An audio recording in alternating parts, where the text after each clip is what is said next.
Hello. Before we start today's episode, if you would like a condensed version of what I'm talking about in this podcast, go ahead and subscribe to The Perfectionist Guide. You can read the entire thing in 3 minutes or less. To access this, go to CourtneyLoveGavin.com/newsletter. Are you a bit of a perfectionist, type A, hyper performer? Then you know that having the audacity to see an ideal and bring it into reality while breaking generational habits of hustle can be tough, but it doesn't have to be. If you are ready to burn bright instead of burning out, to lead without losing yourself, and to enjoy the life you have worked so hard to create, then keep listening. I'm your host, America's leader on rewiring perfectionism, CLG, and this is Perfectionism Rewired, the podcast. Welcome to Perfectionism Rewired. Today, you are going to learn the one switch to make to be less demanding, how to be less demanding, and to know whether you are making a request or making a demand. Requests versus demands is something I find with perfectionists that we're usually really clear on it in a work situation. Like, I'm not going to demand that the president of the company do this interview. I'm going to make a request. However, where this shows up a lot is in our personal relationships, especially with our family. And especially around the holidays, we feel that there are a lot of demands put on our time, juggling our work, juggling our family, and juggling our own lives and our own growth. With this episode, I'm going to give you the one trick to know whether something is a demand or a request. And what's super cool about this is that it's a two-way street. So you're going to know whether or not you are making a demand or a request, like instantly. And you'll also be able to discern whether someone is making a demand or a request from you. Once you see this, you can't unsee it. How this came up was last episode, the one thing you need to let go of in order to have peace, the distinction of expectations versus agreements. I got some emails from you saying, hey, CLG, I love this concept, but how do I know whether or not I'm making a request or a demand? You just made it seem so easy. But then when I went to go do it with my sister-in-law this weekend, I felt like it was coming across like a demand. It wasn't as much as a collaborative conversation. That's what I want to have. How can I have that? So if you are asking that same question, then you are in luck. When you are making a demand on someone else, there is an emotional tax that you're paying with it. So I like to think of it as toll roads versus super speed highways where they're not checking your fast pass. You can just breeze on through. Making a demand of someone else would be saying, hey, do you want to go to Cafe Delfini for dinner tonight? I ask my partner that, and then they say, nah, not really. I'm not really in the mood for Italian. And then I get upset.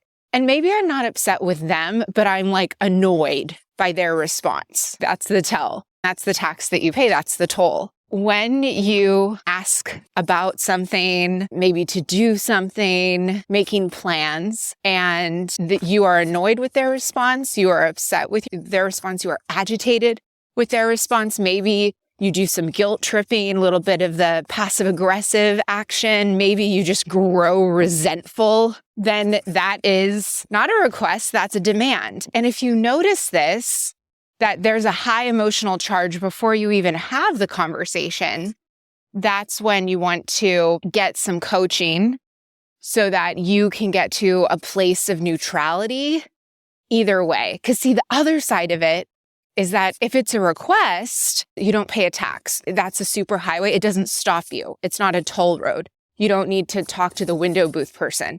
You can just breeze on through. It's like going back to that actual scenario that happened with my partner and going to dinner. If I were to say, hey, do you want to go to Cafe Delfini tonight? And he said, nah, CLG, I've really been missing some cheese. Can we go to Forma? Forma is this really cool place in Santa Monica where you can eat things they make things out of barrels of cheese.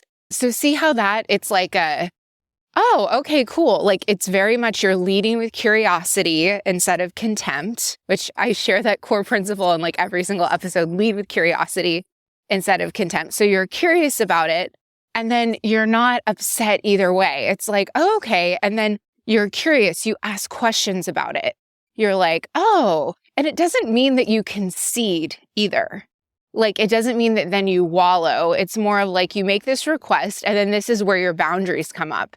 So if we go back to last episode and having the conversation with your in-laws before they stay with you, instead of expectations of them as guests, to talk to them and have an agreement on as guests, and your mother-in-law is just like, sorry, we don't pick up after ourselves. She's like, I'm a maid to everyone in my house, and I think you should be a maid too. Maybe this is what some of you experience. So then if that were to happen, you made the request, you had a conversation, she's telling you exactly how she is going to behave. That's when you have the choice to say, okay, well, every person who stays in this household who is over the age of 5 picks up after themselves. This is what that includes. I would love for you to stay with us. We would love to have you here for the holidays. And if you want to be here, then we need to come into agreement about how we operate in this house. That other person might change their mind, but do you see how it's very kind and it's not extortion tactics? The next episode after this, by the way, is about how to have a difficult conversation. I'm going to walk you through exactly what you can do before and then what you can do during so that you can easily navigate these types of conversations of self-advocacy, especially when it comes to the holidays. The example that I recorded for you is about how to tell your family that you're not hosting Thanksgiving this year. To recap, you know that it's a demand if there is an emotional tax that you're paying. And it's a request when you can be nice and clean.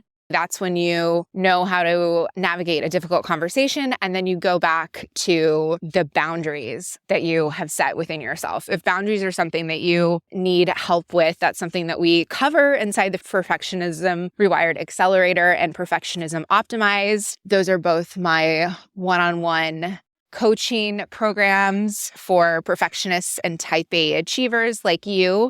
Now, the other side of this is that demand is being put on you when, let's say, your sister asks to stay with you over the holidays. And your sister, every time after she leaves, you feel like you need a week just to recover from her staying at your house. She has this cat that she brings with her. You're allergic to cats. The cat poops everywhere. Like, you're just not into it. So your sister asks you, hey, can I stay with you over the holidays? And you say, I love you, and for the beauty of our relationship, I just don't think that's a good idea. Like, that's a no for me. And she flips out and she starts guilt tripping you and she gets really upset. Maybe she calls up your other siblings to talk about, can you believe what a horrible sister we have? So that right there, you feel it, right? You're like, ooh, that was not a request. That was a demand. What does that go back to? Expectations versus agreement. You can be the type of person that is not demanding, has that inner confidence. Whether or not this person says yes or no, you will still soar and rise and be able to get everything done. And you no longer need to burn yourself out in order to do that.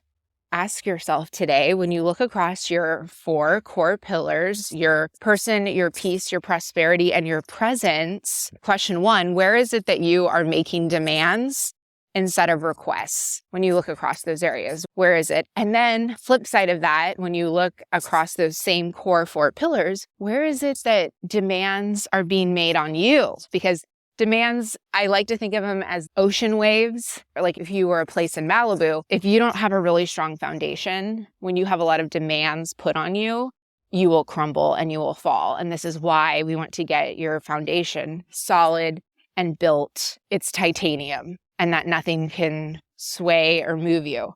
If you are interested in getting that strong foundation to continue to build it up, I want to invite you to join us in the Perfectionism Rewired Accelerator. You can start this week and you'll be good to go. If you're interested in that, go to CourtneyLoveGavin.com. And if you don't subscribe to the podcast already, you definitely want to, because the next episode is going to be about how to navigate a difficult conversation.